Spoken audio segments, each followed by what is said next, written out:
سب سے اوکھا ویلا. آپ نہ اپنی کسی پتر کو یہ کرنا وصیت, پترا جا ساری جائیداد میں تجھے دوں گا, ایک رات نہ قبر کے اندر میرے ساتھ گزارنا. جتنا بھی لالچی ہوگا نا قبر دے اندر ہی تھوڑے نال جائے گا. حضرت عثمان غنی رضی اللہ تعالی عنہ جب قبر کے قریب سے گزرتے تھے نا تو آپ اتنا رویا کرتے تھے کہ مٹی جو ہے وہ تر ہو جایا کرتی تھی.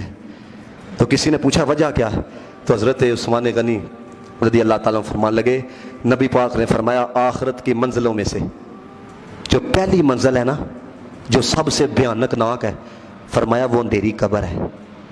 یہ کون کہہ رہا ہے؟ یہ مدینے والا کہہ رہا. یہ کس کا فرمان ہے؟ یہ رسول اللہ کا فرمان ہے.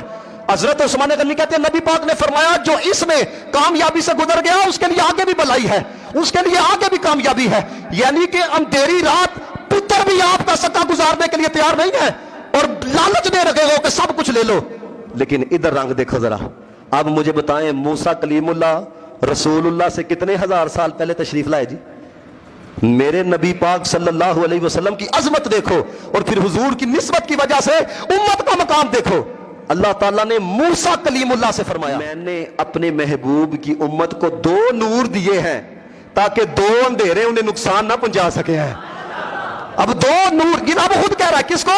موسیٰ کلیم اللہ کو 2 نور دیے ہیں تاکہ 2 اندھیرے نقصان نہ پہنچا سکے. تو حضرت موسیٰ کلیم اللہ نے عرض کی مولا وہ 2 اندھیرے کون سے ہیں؟ فرمایا کہ قبر کا اندھیرا ہے, ایک قیامت کی ظلمت ہے. تو مولا 2 نور کون سے عطا کیے ہیں؟ یہ 2 نور ہمیں ملے ہیں. سب کہنا سبحان اللہ. مال کے کائنات نے فرمایا موسیٰ کلیم اللہ ایک نور کو قرآن کہا جاتا ہے, ایک نور کو رمضان کہا جاتا ہے.